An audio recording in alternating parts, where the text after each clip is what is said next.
Hello मेरे प्यारे बच्चों। आशा करता हूँ आप लोग अच्छे होंगे और आपकी पढ़ाई अच्छे से चल रही होगी। आज के वीडियो में हम कक्षा 10 की जो गणित है चैप्टर नंबर 2 स्टार्ट करेंगे। प्रश्नावली 2.1 तो भाई 1 मिनट से भी पहले हो जाएगा, लेकिन उससे ज़रूरी चीज़ें क्या है, इसका बेसिक बहुपद क्या होता है, ठीक है, इसके प्रकार क्या है, इनका बेसिक पे आधारित प्रश्न एग्जाम में आते हैं। ऑब्जेक्टिव प्रश्नों में, 1 नंबर के प्रश्नों में हम तो प्रश्नावली कर जाते हैं, बेसिक पे ध्यान नहीं देते, बेसिक से क्वेश्चन आ जाता है और हम छोड़ के चले जाते हैं।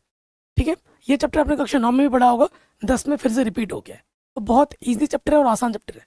सबसे पहले बात है कि बहुपद होने की शर्त क्या है। देखो, बहुपद से पहले हमें जानना जरूरी है बीजीय व्यंजक के बारे में। इसके बारे में बच्चों, बीजीय व्यंजक के बारे में, ठीक है। बीजीय व्यंजक के बारे में हमें जानना बहुत जरूरी है। बीजीय व्यंजक दो चीजों से मिलकर बनता है। किससे मिलकर बनता है? दो चीजों से मिलकर बनता है। एक तो होता है चर, एक होता है अचर। ठीक है, चर और अचर से मिलकर बनता है बीजीय व्यंजक। तो आप बोलोगे भैया चर क्या होता है? आपको चर बताता हूँ। जैसे मैंने यहाँ एक्स लिख दिया, ये वाई लिख दिया, जेड लिख दिया, टी लिख दिया, यू लिख दिया, वी लिख दिया। ये सब हमारे क्या है बच्चों? ये सब हमारे चर हैं। ये सब हमारे चर हैं। अब यहाँ जैसे अचर की बात करें, अचर में क्या होता है? कोई भी संख्या होगी, ठीक है। अचर में मतलब कोई भी संख्या, उसे हम क्या कहते हैं? अचर कहते हैं। उदाहरण के तौर पर 2, -3, 1/2, √7, ठीक है। उसके बाद 0.03, ये जितने भी प्रकार की संख्याएं हैं, सभी संख्याओं को हम अचर कहते हैं। आप बोलोगे भैया बीजीय व्यंजक का उदाहरण दो। तो बीजीय व्यंजक का अगर मैं उदाहरण दूं, अगर मैं बात करूं बीजीय व्यंजक का उदाहरण, तो कोई भी एक चर ले लो, कोई अचर ले लो, उनको जोड़ लो, गुणा कर लो, घटा लो, भाग दे दो, आपको क्या मिल जाएगा? उदाहरण मिल जाएगा। जैसे मैंने यहाँ लिख दिया 2x, तो हमारा अचर है, x हमारा चर, इनकी गुणा कर दी, एक हमें बीजीय व्यंजक मिल गया। उसके बाद मैंने यहाँ लिख दिया 2x² प्लस का 3, ये भी एक बीजीय व्यंजक हो गया। मैं यहाँ लिख दूंगा 2x² प्लस x माइनस का 2, तो ये भी एक बीजीय व्यंजक हो गया। आप जोड़ सकते हो, घटा सकते हो, गुणा कर सकते हो, भाग सकते हो। ये सब हमारे क्या है? बीजीय व्यंजक है। तो बीजीय व्यंजक क्या होता है पता चल गया ना। चर और अचर के सम्मिलन से हमें क्या मिलता है? बीजीय व्यंजक मिलता है। अब हम बात करेंगे मेन मुद्दे पे, बहुपद होने की शर्त। इस पे आ जाते हैं। परिभाषा क्या होगी? यदि यदि कोई यदि कोई बीजीय व्यंजक, यदि कोई बीजीय व्यंजक बीजीय व्यंजक निम्न निम्न 3 शर्तों को संतुष्ट करता है, 3 शर्तों को संतुष्ट करता है, संतुष्ट करता है, तभी तभी उसे बहुपद कहेंगे। अब बोलोगे भैया कौन से हैं 3 शर्त? मैं आपको लिख के दिखा देता हूँ।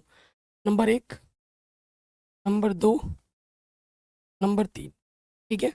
पहली शर्त क्या है कि पद सीमित होने चाहिए। पद क्या होने चाहिए? सीमित होने चाहिए। पद सीमित हो। सीमित का मतलब क्या है? कि जिन्हें आप गिनकर लिख पाओ। 2 भी गिन पा रहे हो, 10 भी गिन पा रहे हो, करोड़ को भी गिन पा रहे हो। अगर पद सीमित है, 1 अरब भी लिखूंगा तो भी वो सीमित है। अगर किसी पद को गिनकर लिख पा रहे हो तो वो सीमित है। अगर डॉट डॉट करके छोड़ दिया जाए तो वो असीमित है। ठीक है, पद सीमित हो। फिर क्या हो? गुणज। गुणज आप जानते होगा ना, कक्षा 9 में पढ़ा होगा। जैसे इधर x का गुणज कितना है? 2 है। इधर x का गुणज क्या है? कुछ नहीं, तो प्लस का 1 है ना। तो गुणज क्या होने चाहिए? वास्तविक होने चाहिए। गुणज वास्तविक हो, गुणज वास्तविक हो, ठीक है। और अगला क्या होता है कि चर की घात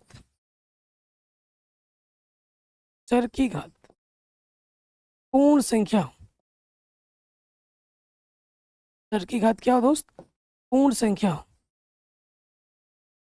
ठीक है, इस चीज का ध्यान रखना है। जैसे पूर्ण संख्या यहाँ पे आ गया ना, पूर्ण संख्या क्या होता है? पूर्ण संख्या को हम W से दिखाते हैं, और पूर्ण संख्या होता है 0, 1, 2, 3, 4। इस प्रकार की सभी संख्याओं को हम क्या कहते हैं? पूर्ण संख्या कहते हैं। बताइए बच्चों, कोई दिक्कत यहाँ तक? सारा चीज आपके सामने, मैं ऐसा टीचर नहीं हूँ कि सारा चीज लिख के लाऊंगा और फिर आपको समझाऊंगा, नहीं, सारा चीज आपके सामने होगा, ठीक है, एकदम आसान शब्दों में, आसान तरीके के साथ। कोई दिक्कत परेशानी यहाँ तक नहीं होगी। अब हम कुछ उदाहरण लेंगे कि बहुपद होंगे और नहीं होंगे। तो सबसे पहले कुछ उदाहरण लेता हूँ। यहाँ पर एक उदाहरण लेता हूँ, ठीक है, फिर यहाँ एक उदाहरण ले लेता हूँ, और फिर इधर एक उदाहरण ले लूँगा, 3-4 उदाहरण लूँगा। आपको बताना है, पहले खुद सोचना है, ठीक है। मैंने एक उदाहरण लिया, यहाँ पर लिख दिया मैंने 2x² प्लस का x माइनस के 7। यहाँ लिख दिया मैंने √3x³ प्लस का 2x² माइनस के x की बट्टे में 2 प्लस का 3, ठीक है। यहाँ एक पद लिख देता हूँ, यहाँ लिखता हूँ मैं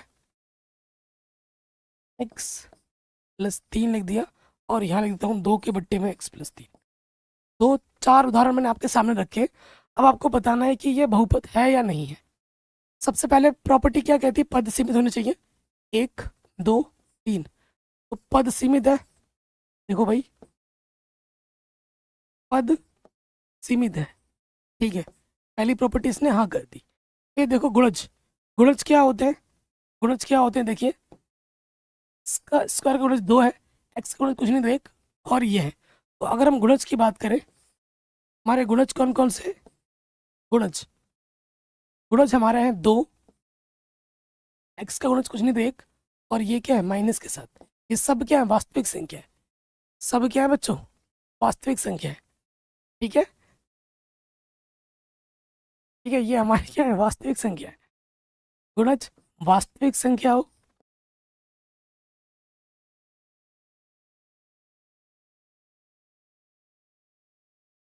देखो, चाहे अंडर रूट में हो, बट्टे में हो, कोई भी संख्या हो, परिमेय अपरिमेय सब वास्तविक संख्या ही होती है, ठीक है। तो वास्तविक संख्या, और उसके बाद देखो, अब हम बात करेंगे चर की घात, है ना। यहाँ लिख देता हूँ चर की घात, किसी को भी ऊपर नीचे हम लिख सकते हैं। चर की घात क्या? चर हमारा एक्स पूर्ण संख्या, देखो इधर 2 है, इधर 1 है। चर की घात क्या है? 1, 2, ये क्या होते हैं? पूर्ण संख्या है। चर की घात पूर्ण संख्या है। तीनों शर्तों को ये क्या कर रहा है? संतुष्ट कर रहा है। तो पहला वाला हमारा क्या हो जाएगा? बहुपद हो जाएगा। पहला वाला बहुपद है, ठीक है। अब इसमें आ जाओ, दूसरा वाला देखो, कितने पद है? 2 पद है, पद सीमित है, पद सीमित है। उसके बाद एक्स का गुणज कुछ नहीं तो 1 होता है, और ये 3, 1 और 3 क्या होते हैं? वास्तविक है। और चर की घात कुछ नहीं तो 1 है, 1 क्या होता है? पूर्ण संख्या। तो ये भी हमारा क्या है? ये भी हमारा बहुपद है, ये भी हमारा बहुपद है। अब यहाँ आ जाओ, कितने पद है? 1, 2, 3, 4। पद हमारा सीमित है, ठीक है। उसके बाद गुणज देखो, √3 प्लस का 2 कुछ नहीं है तो 1 माइनस का 1, 3। गुणज भी क्या है? वास्तविक है, ठीक है। अब चर की घात पे आ जाओ। चर की घात कितनी है? 3 है, 2 है, सही है, लेकिन 1/2, ठीक है। जो 1/2 होता है, क्या वो पूर्ण संख्या है? बिल्कुल नहीं। 1/2 हमारा पूर्ण संख्या बिल्कुल भी नहीं है। 1/2 हमारा पूर्ण संख्या नहीं है। अगर चर की घात पूर्ण संख्या ना हो, एक भी अगर ना हो, तो बात नहीं बनेगी। तो इस प्रॉपर्टी ने मना कर दिया। तीनों प्रॉपर्टी का संतुष्ट होना अनिवार्य है, तीनों शर्तों का पूर्ण होना अनिवार्य है। एक भी मना करेगा तो बहुपद नहीं होगा। तो ये जो 1/2 है वो पूर्ण संख्या नहीं होती है ना, पूर्ण संख्या नहीं है, इसलिए ये वाला बहुपद नहीं होगा। अच्छा, इस पे आ जाओ। अभी आपने देखा था कि x + 3 एक बहुपद है। कभी भी कोई बहुपद किसी संख्या के बट्टे में आ जाए, कोई भी संख्या हो और उसके बट्टे में कभी कोई बहुपद आ जाए, के बट्टे में बहुपद है, वो चीज कभी भी बहुपद नहीं होती है। संख्या के बट्टे में बहुपद होगा तो उस पूरी चीज को, पूरी राशि को हम बहुपद नहीं कह सकते। अब बोलोगे क्यों? जैसे देखो, x + 1 की घात, x + 3 की घात कुछ नहीं तो 1 है। इसको अगर मैं लिखना चाहूँ बच्चों, प्लस की घात ऊपर से क्या हो जाएगी? माइनस। घात में माइनस लग जाएगा। घात में अगर माइनस लग जाता है तो माइनस तो पूर्ण संख्या में नहीं आता है। ये इसका मेन कारण है। तो मैंने अभी आपको सिंपल शब्दों में बताया बहुपद क्या होते हैं, शर्त भी समझा दी, 4 उदाहरण बता दिए, और इस टाइप का क्वेश्चन 1 नंबर में आ जाता है। आपको ऑब्जेक्टिव में 4 प्रश्न दिया जाएगा और बोलेगा कि ये बहुपद है या नहीं है। ठीक है, कोई दिक्कत परेशानी नहीं होगी। चलिए आगे बात करते हैं। बहुपद की घात, इसके बारे में बात करेंगे, बहुपद की घात के बारे में बात करेंगे। तो घात जो आपके सिलेबस में है उसी आधार पर बात करूंगा मैं। ठीक है, घातों के आधार पर बहुपद का नाम होता है। तो घात एक होता है जिसकी घात 0 हो। ठीक है, 0 घात होती है किसकी? एक होता है एक होता है 2। ठीक है, एक को हम रैखिक भी कहते हैं, रैखिक। अगर घात एक होता है ना उसको रैखिक बहुपद कहा जाता है। अगर 2 घात होगा और 3 घात होगा तो उसका नाम क्या होगा? देखो मैं इनका नाम बताता हूँ। अगर किसी बहुपद की घात 0 है, अगर बहुपद की घात 0 है तो उसे अचर बहुपद कहते हैं। क्या नाम दिया जाता है? अचर बहुपद दिया जाता है। ठीक है, अगर घात एक है, ठीक है, अगर घात एक है तो उसे रैखिक बहुपद नाम दिया जाता है। अगर चर की अधिकतम घात एक है, ठीक है, चर की अधिकतम घात एक है तो उसे हम रैखिक बहुपद कहते हैं, रैखिक बहुपद। ठीक है, अगर चर की अधिकतम घात 2 है उसे नाम दिया जाता है द्विघात बहुपद।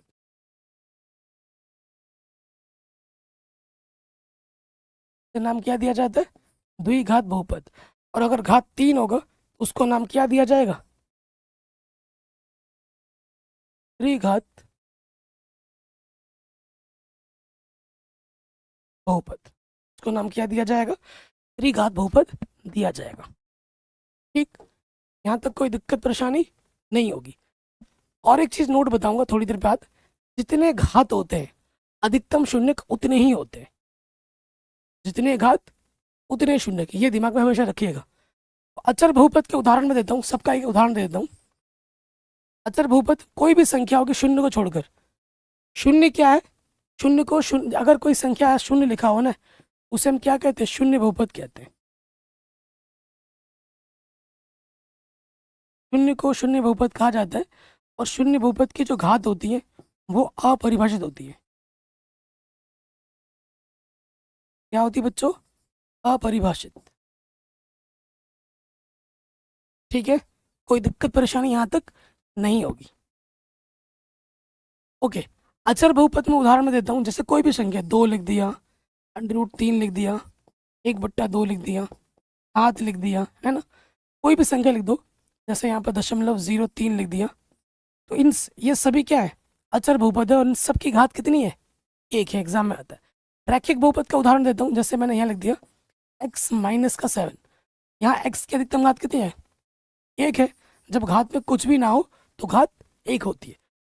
तो जब घात एक हो उसका नाम क्या होता है? रैखिक, लीनियर। द्विघात अधिकतम घात 2 होती है। यहाँ लिख दिया मैंने x² + 2। ये क्या है? एक द्विघात बहुपद है क्योंकि x की अधिकतम घात कितनी है? 2 है। ठीक है, बहुपद और समीकरण में अंतर है। कई बच्चे बराबर 0 लगा देते हैं। बराबर 0 लगाने पे वो समीकरण हो जाएगा, इस चीज का ध्यान रखिएगा। त्रिघात बहुपद का उदाहरण देता हूँ। x³ + 2x² + 7। x यहाँ 2 भी है, अब बोलोगे द्विघात नहीं है, 2 से भी बड़ा है ना 3। जब घर में 2 भाई हो ना, एक बड़ा हो एक छोटा हो, तो घर पे बड़े वाले की चलती है, तुम्हारी छोटे वाले की नहीं चलेगी। तो 2 से भी बड़ा है 3, तो बड़े वाले की चलेगी। तो इसे हम क्या बोलेंगे? त्रिघात बहुपद। यह है द्विघात बहुपद, यह है रैखिक बहुपद, यह है अचर बहुपद। और शून्य को क्या कहते हैं? शून्य बहुपद। शून्य बहुपद की घात कितनी होती है? कुछ नहीं, अपरिभाषित। ठीक है, कोई दिक्कत बच्चों बताइए यहाँ तक नहीं होगी, कोई परेशानी यहाँ तक नहीं होगी। बहुपद के प्रकार और एक टाइप में भी होता है। ठीक है, जैसे आपने कक्षा 9 में पढ़ा होगा एक पदीय। ठीक है, ये कुछ चीज़ भी आ सकती है एग्जाम में, वो लिख देता हूँ। एक पदीय, द्विपदीय, है ना, त्रिपदीय। ये आपने कक्षा 9 में पढ़ा होगा। इसकी जरूरत उतनी, ये ज़्यादा पूछा नहीं जाता है, फिर भी मैं थोड़ा बहुत बता देता हूँ। जिसमें एक ही पद हो, जैसे मैंने यहाँ लिख दिया उदाहरण के तौर पर x लिख दिया, एक ही पद है। या यहाँ मैंने 2x लिख दिया, या मैंने यहाँ लिख दिया 2x² लिख दिया, ये एक ही पद है। कॉमा कॉमा करके रखा, एक ही पद है ना। गुणा गुणा है तो क्या हुआ, एक ही पद है, कुछ जुड़ घट नहीं रहा है। जैसे मैंने यहाँ द्विपद, दो पद होने चाहिए, जैसे मैंने एक्स प्लस 2 लिख दिया, या एक्स स्क्वायर प्लस 7 लिख दिया, या एक्स क्यूब प्लस का 3 लिख दिया। ये सब कितने हैं यहाँ पे, देखो दो दो पद है, द्विपदी बहुपद। त्रिपदी में 3 पद आ जाएंगे, जैसे यहाँ मैंने लिख दिया x square plus x minus का 7, इसमें कितने पद है, 3 पद है, तो यह त्रिपदी है। समझ में आ गया, कोई दिक्कत नहीं होगी, ये भी आपसे पूछा जा सकता है। चलिए अब थोड़ा और डिटेल में जाते हैं, जो मेन है। दो चीज़ है, दो क्या मैं 3 ही बता देता हूँ, 3 आपके एग्जाम में आता है। एक तो आता है रैखिक बहुपद, इसके व्यापक पद को लिखते हुए समझाऊंगा मैं। रैखिक बहुपद,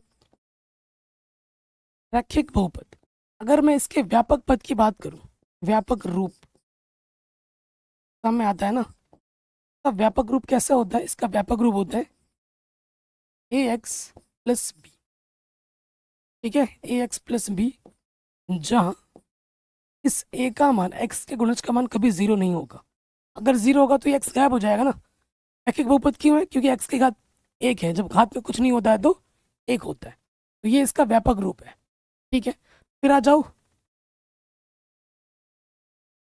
उदाहरण तो इससे पहले दे ही दिया था, द्विघात बहुपद, इसके भी व्यापक रूप में आ जाते हैं, इस पे आ जाते हैं व्यापक रूप।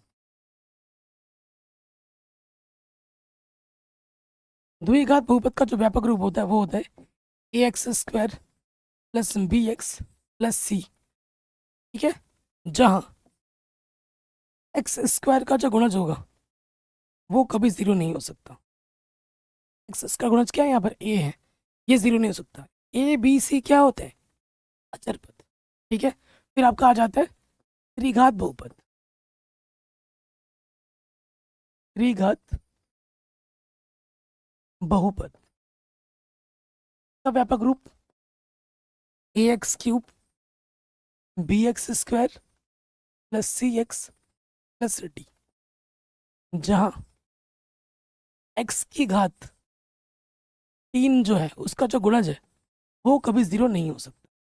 बताइए कोई दिक्कत परेशानी यहाँ तक, किसी बच्चों को हो तो इस वीडियो को दोबारा देख सकते हैं, ये बहुत इंपॉर्टेंट है, एग्जाम में आ जाता है बार बार। सभी का मैंने व्यापक रूप भी आपको यहाँ पर लिख दिया है। रैखिक, द्विघात, त्रिघात, यही ज़्यादा एग्जाम में पूछ जाते हैं।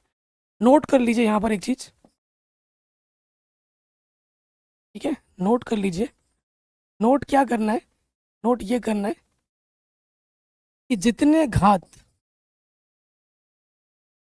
घात बराबर उतने शून्यक। अगर एक घात है, अधिकतम शून्य कितने होंगे, 1 होगा। अगर 2 घात है तो अधिकतम शून्य क्या होगा बच्चों, 2 होगा। 3 घात है तो अधिकतम शून्य कितना होगा, 3 होगा। कोई दिक्कत नहीं है। मैंने ये क्या फालतू में एक भी चीज़ नहीं गा रहा हूँ, इस साल बोर्ड एग्जाम जो हुआ था उसमें इसी पर एक प्रश्न पूछा गया था, एक्स की घात 3 दे दिया गया, वो बोला इसमें कितने होंगे, 3 शून्य होंगे, और ऑप्शन दिया है, तो बच्चे 3 शून्य पर टिक मार दे रहे, अधिकतम 3 शून्य होंगे। देखो मैंने क्या बोला, जितने घात उतने शून्य होते हैं अधिकतम, ठीक है। अगर एक घात है, नेक्स्ट टॉपिक पे आ जाते हैं बच्चों, बहुपद के शून्यक, ठीक है। शून्यक क्या होता है, एक्स का जो भी, जैसे मैं एक उदाहरण देता हूँ, जैसे मैंने एक उदाहरण ले लिया, यदि मैंने एक बहुपद ले लिया, यदि बहुपद, मैंने एक बहुपद ले लिया, एक्स प्लस 2 ले लिया। देखो जो भी बहुपद होता है, जैसे ये बहुपद एक्स में, इसको ऐसे लिखा जाता है पी एक्स, पी का मतलब पोलिनियमल, ये बहुपद है। तो शून्य निकालने के लिए क्या करेंगे, अगर मुझे इसका शून्य निकालना है, यहाँ लिखेंगे शून्य के लिए। उससे पहले देखो बाबू, एक्स की घात कितनी है, यहाँ पर 1 है, अधिकतम घात 1 है, तो कितने शून्य आएंगे, अधिकतम 1 ही आएगा, ठीक है। तो शून्य के लिए क्या होता है, जो भी बहुपद है उसको शून्य मान लेते हैं, ठीक है। इसको क्या मान लोगे, शून्य मान लोगे, ये जो बहुपद है उसको शून्य मान लेते हैं। प्लस का 2 इधर के क्या हो जाएगा, माइनस का 2। ये जो x का मान है माइनस का 2, ये इस बहुपद का शून्यक है। जैसे ही आप इस बहुपद में x की जगह माइनस का 2 रखोगे, इस बहुपद को ये क्या कर देगा, शून्य कर देगा। तभी इसको क्या कहा जाता है, शून्यक। ठीक है, तभी इसको क्या कहा जाता है, शून्यक। अतः ये देखो करके भी दिखा देता हूँ। जैसे ही मैंने x के जगह पे -2 रखा, रख के देखो, तो ये क्या हो गया, 0 हो गया, शून्यक हो गया ना, पता चल गया। कोई दिक्कत यहाँ तक बच्चों बताइए, नहीं होगी।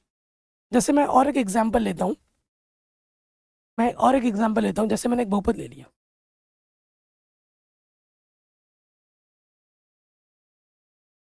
स्क्वायर प्लस 4 ले लिया, x की घात अधिकतम कितनी है, 2 है, तो इसके अधिकतम शून्य कितने होंगे, 2 होंगे। निकाल के दिखाता हूँ, यहाँ लिखेंगे शून्य के लिए,